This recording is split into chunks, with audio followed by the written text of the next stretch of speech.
English basic की start जो होती है वो लेटर से होती है। हाँ, इंग्लिश बेसिक से एडवांस तक पढ़ाएंगे तो सारी क्लास का आप नोट्स बनाते रहना अच्छे से, ताकि दोबारा आप लाइफ में इंग्लिश ना पढ़ना पड़े।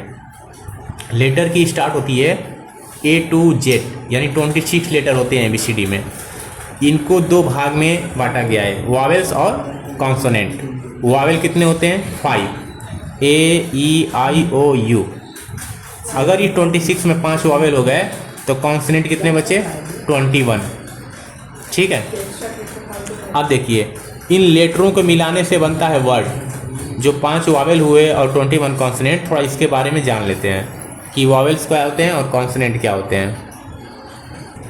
चलो तो हम देखते हैं कि वावेल्स और कॉन्सोनेंट में डिफरेंस क्या है, क्यों कहा जाता है इनको वावेल और क्यों कहा जाता है इनको कॉन्सोनेंट।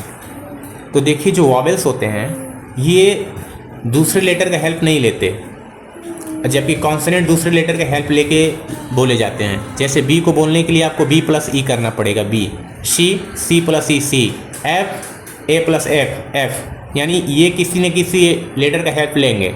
मगर वावेल अपने आप में फ्री, स्वतंत्र होता है। जैसे ए को बोलेंगे अकेले ए, ई को बोलेंगे तो ई, इसमें कोई प्लस नहीं होगा साउंड, पर इनके साउंड में कोई ना कोई वावेल का साउंड प्लस होता है, इसलिए बोलेंगे ये लोग डिपेंड होते हैं। तो कॉन्सोनेंट दूसरे लेटर्स पे डिपेंड होता है और वावेल जो है किसी पे डिपेंड नहीं होता है, अपने आप में स्वतंत्र होता है। हाँ, अगर ओरली अगर दोनों में अंतर बताएंगे तो कहेंगे कि जब बच्चा पैदा होता है तो वो वावेल साउंड निकालता है, जैसे रोता है ना क्या क्या, तो वहाँ पे कॉन्सोनेंट साउंड नहीं आते हैं, वो गले से बोले जाते हैं। हाँ, गले से निकली हुई साउंड को वावेल कहते हैं, थ्रोटल कैविट से।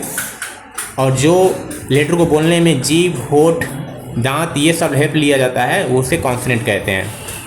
तो ये थ्रोटल कैविट से बोली जाती है वावेल, और कॉन्सोनेंट जिसमें दांत, जीभ, होठ सब हेल्प लेके बोलते हैं। अब वर्ड की बात करें तो इन्हीं जो अक्षर है ABCD 26, इन्हीं के हेल्प से वर्ड बनता है। वर्ड बोले तो वर्ड की डिफिनीशन होगा, word is the group of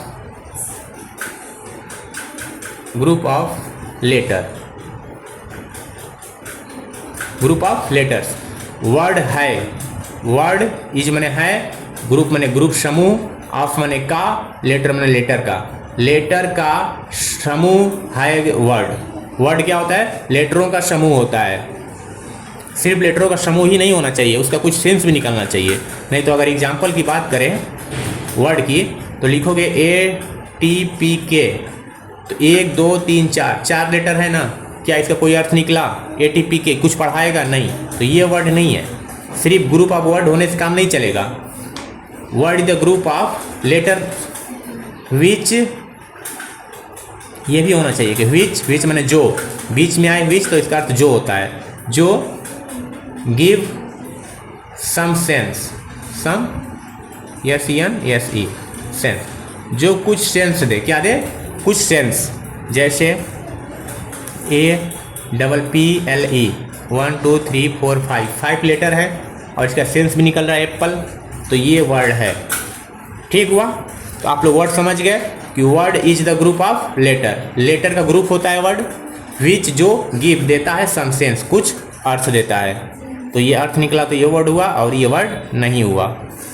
समझ गया कि लेटर को मिलाने से क्या बना? वर्ड, यानी कि लेटर का ग्रुप होता है word is the group of letter. Word को मिलाने से फ्रेज बनता है। अगर फ्रेज की बात करें, फ्रेज की हिंदी होती है वाक्यांश फ्रेज। तो फ्रेज वाक्यांश मतलब वाक्य का अंश। तो इसकी डिफिनीशन होगा, phrase is the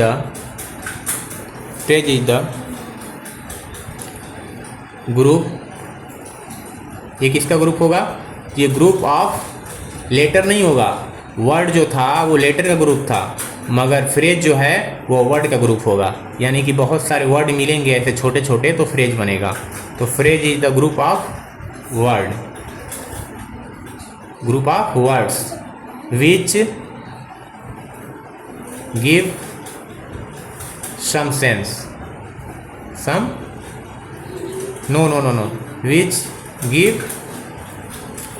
which give, या आप ये लिखिए, phrase is the group of word, phrase group of word है विच जो do not give complete sense, जो कंप्लीट सेंस नहीं देता है ये, which do not give complete sense, complete sense. Phrase जो है वो कंप्लीट सेंस नहीं देता है, जबकि सेंटेंस आपका कंप्लीट सेंस देता है। तो फ्रेज की अगर बात करें तो फ्रेज का एग्जांपल देखते हैं हम लोग, एक मिनट। फ्रेज का एग्जाम्पल की अगर बात करें तो लिखेंगे अ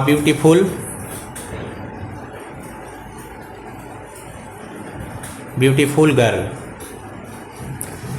एक ये वर्ड हुआ, एक ये वर्ड हुआ। लेटरों का ग्रुप को वर्ड कहते हैं, तो ये भी लेटर ग्रुप, ये भी लेटर ग्रुप, दो वर्ड हैं।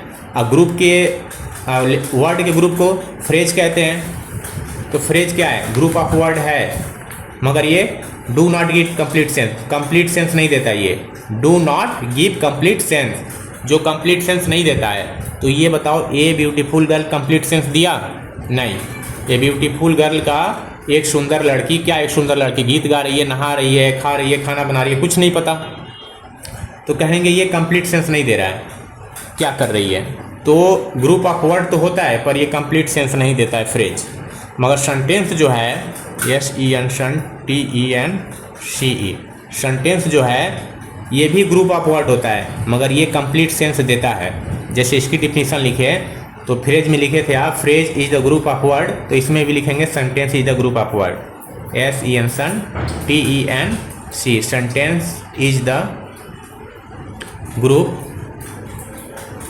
Of word. ये भी ग्रुप ऑफ वर्ड्स है, ये भी छोटे छोटे वर्ड्स में मिल के बनता है, मगर ये कंप्लीट सेंस देता है। तो लिखेंगे विच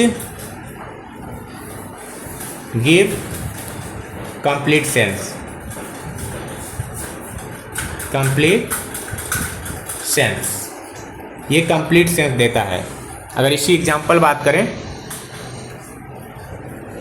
तो जो ए ब्यूटीफुल गर्ल लिखे थे फ्रेज में, उसी को आप सेंटेंस में अगर लिखते हैं तो होगा कि a beautiful girl is singing, SINGING, singing a song. यहाँ पे एक सुंदर लड़की इज सिंगिंग ए सॉन्ग, गीत गा रही है। क्या करिए? गीत गा रही है।